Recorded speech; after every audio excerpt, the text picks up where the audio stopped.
అందరికీ తొలి ఏకాదశి శుభాకాంక్షలు. తొలి ఏకాదశి ఇంకా శనివారం రావడం చాలా విశేషం కదా. మనకి ఈ సంవత్సరంలో ఆషాఢ శుద్ధ ఏకాదశి రోజు దక్షిణయానంలో తొలి పండుగ ఈ తొలి ఏకాదశి. ఈ రోజు నుంచే మన పండుగలన్నీ స్టార్ట్ అవుతాయి. పవిత్రమైన రోజునే ఆ శ్రీ మహావిష్ణువు యోగ నిద్రలోకి వెళ్లే రోజు. అందుకే దేవాశయన ఏకాదశి అని కూడా అంటారంట. రోజు గనక ఉపవాసం ఉంటే సాక్షాత్తు ఆ శ్రీ మహావిష్ణువు కృప మనపై ఉంటుందంట. ఈ రోజు నేను బయట అనుకోకుండా ఒక ముగ్గు అయితే వేసిన. నాకు ఎందుకో సైడ్స్ కి అన్ని తామర పూలపై శంకు చక్రాల్లాగా ఉన్నట్లు కనిపిస్తుంది. మరి ఈ రోజు ఈ పవిత్రమైన రోజు ఎంతమంది గుడికి వెళ్ళారు? మేమైతే పొద్దున్నే గుడికి వెళ్ళినాం, నేను మా ఆయన ఇద్దరం కలిసి. ఈ రోజు పొద్దున్నే లేచి ఇంట్లో ఉన్న పనులన్నీ చేసుకొని దేవునికి దీపం పెట్టుకొని మా ఇంటికి దగ్గరలో ఉన్న వెంకటేశ్వర స్వామి టెంపుల్ కి అయితే వెళ్ళినాము, నేను మా ఆయన ఇద్దరం కలిసి.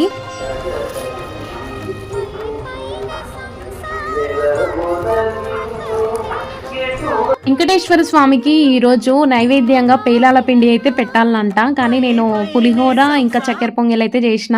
పొద్దున్నే మా ఆయన ఆఫీస్కి వెళ్తాడు, ఇంకా అందుకని చెప్పేసి టైం లేకుండే సో ఇంకా నార్మల్ గా అవే పెట్టేసిన. నైవేద్యం ఏదైతే ఏముందండి, ఆ స్వామిని భక్తితో ఆరాధిస్తే చాలు, అంతే కదా. ఒక డౌట్ ఉంది, ఈ రోజు మనం అందరం ఉపవాసం ఉంటాం కదా, అయితే తులసి మాత కూడా ఉపవాసం ఉంటదంట దేవుడి కోసం. తులసి చెట్టుకు నీళ్లు పోయొద్దు అంటున్నారు. ఇది ఎంతవరకు నిజమో అబద్ధమో నాకైతే తెలియదు. మీకు ఎవరికైనా తెలిస్తే కామెంట్ చేసి చెప్పండి. మీరు కూడా ఈ రోజు ఆ వెంకటేశ్వర స్వామి గుడికి వెళ్ళినట్లయితే గోవిందా అని కామెంట్ చేయండి.